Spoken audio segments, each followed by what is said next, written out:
President,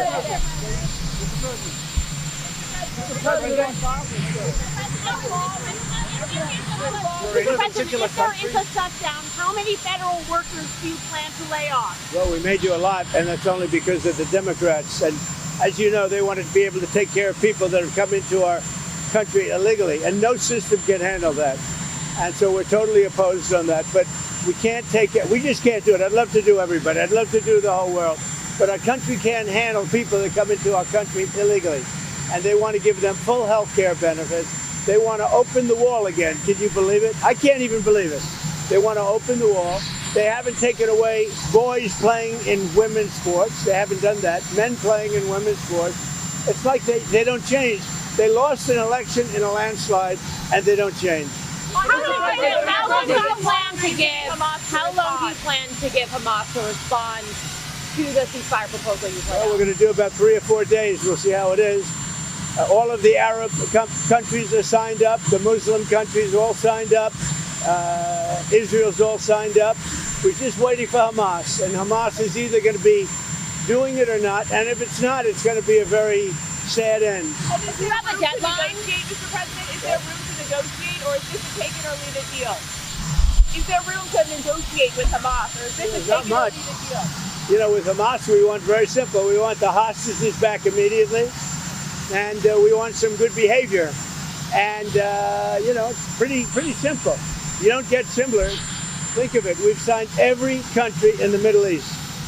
This was like an impossible thing. It's never been done before. This is more than Gaza. Gaza was big stuff. But Gaza is a piece of it. And if they reject the deal, you said that Israel has your backing to do whatever they need to do. What do you envision that I will let them go and do what they have to do. They can do it pretty easily. I would let them go and do what they have to do. You know, we've killed about 25,000 Hamas. So certainly they paid a big price for October 7th. And this is a whole new group. You know, they come in and they come in and they keep coming.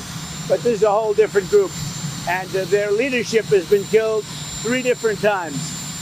So they paid a big price. We hope that they're going to have a nice, calm life. Maybe it won't happen. But if it does, it'll be one of the greatest things ever to happen. We'll have actual peace in the Middle East. Are you preparing to take strikes against drug gangs in Venezuela, sir? We'll see what happens with Venezuela. Venezuela has been very dangerous with drugs and with other things. And they've been very, very dangerous. So we'll see what happens with Venezuela. We had a lot of drugs coming in through water. We call it water drugs, just a simple term. We don't have any boats on the water. There are no boats. There are no fishing boats. There are no anything.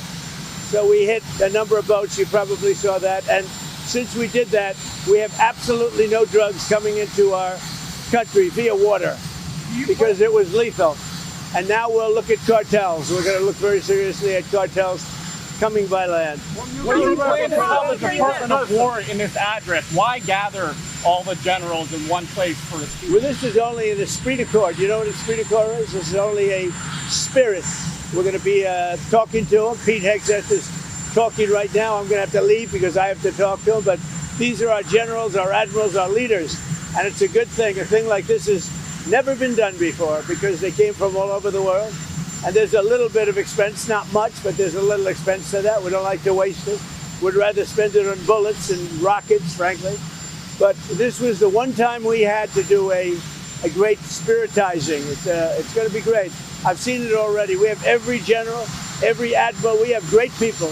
We have our real warriors over there.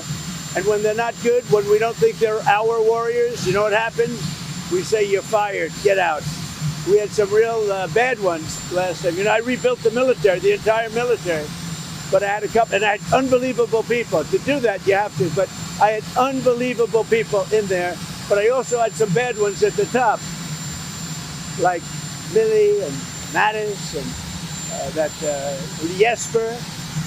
I called him too, always too late Jesper. He was horrible. So, but I learned because, you know, I was just in there and I put these people in. They were recommended by rhinos and others, and they're not good. What we have now is the best. But even despite that, I rebuilt the military in my first term. We had a great first term. We had the greatest economy ever, and it's being beaten by a lot this time. So I'm going over, I'm going to be meeting with generals and with admirals and with leaders. And if I don't like somebody, I'm going to fire him right on the spot. Military, Mr. President.